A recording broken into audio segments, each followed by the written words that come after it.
Hello friends, नमस्कार, जय जगन्नाथ। मु सोमाली मोर एक नुआ ब्लॉग को आपण समस्त को स्वागत करुछि। आज चलंतु टिके बुलिबा ओडिशा प्रसिद्ध ढेंकानाल हमर लक्ष्मी पूजा। आमे समस्त रेडी हेके बे बाहरी पड़िलु। आपण देखुथिबे केते भिड़ हेइची।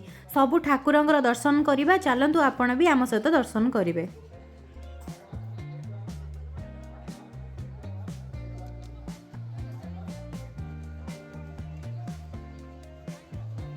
आपण देखिपारुथिबे केते भिड़ हेइची। आउ ढेंकानालर टाउन भितरे समस्त एमती चाली चाली दर्शन करती। ढेंकानाल रे यात्रा होउची बोली खाली एई आखपाखर लोक नुहे, बहुत दूर दूर जगारू भी लोक आसिकी देखती।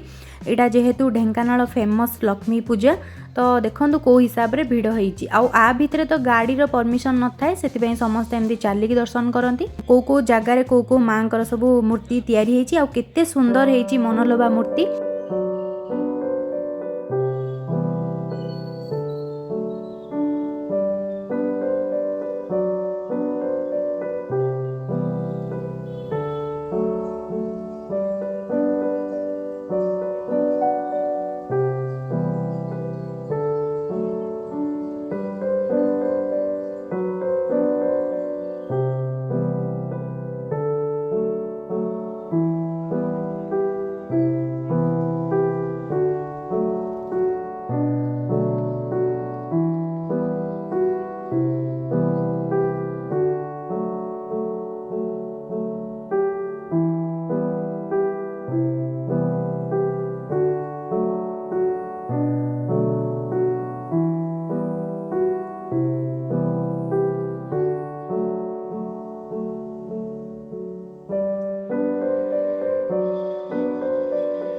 जिते भी माँकर सब मूर्ति है सबू लोभनीय मूर्ति है। आपन को सब मूर्ति ही भल लगे देखिया पाइंका।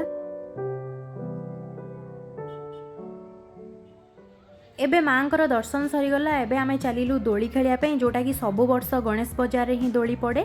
तो आपन देखि पारुथिबे केते भेराइटी रो सब दोली पड़ीची।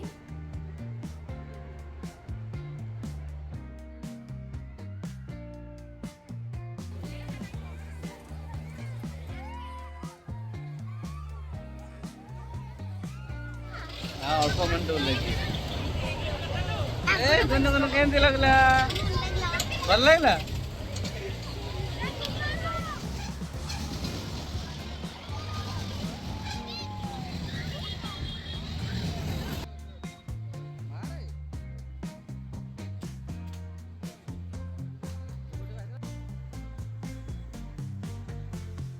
दोली खेल सरीगला परे आमर पेट पूजा आमे करदेलु। आउ किछि जिंस मध्य किणाकिणी करिगलु। आपन को आज वीडियोटी केमिति लागला मते निहाती कमेंट करी कहबे। जदि ए पर्यंत मो चैनल को सब्सक्राइब करनांती ताले निहाती सब्सक्राइब करिवे। और सब्सक्राइब पाकर दिया बेल आइकन को तो निश्चिंत प्रेस करिवे। पुणी आसीबे आउ को नुआ वीडियो नेकी। रहिली नमस्कार, जय जगन्नाथ।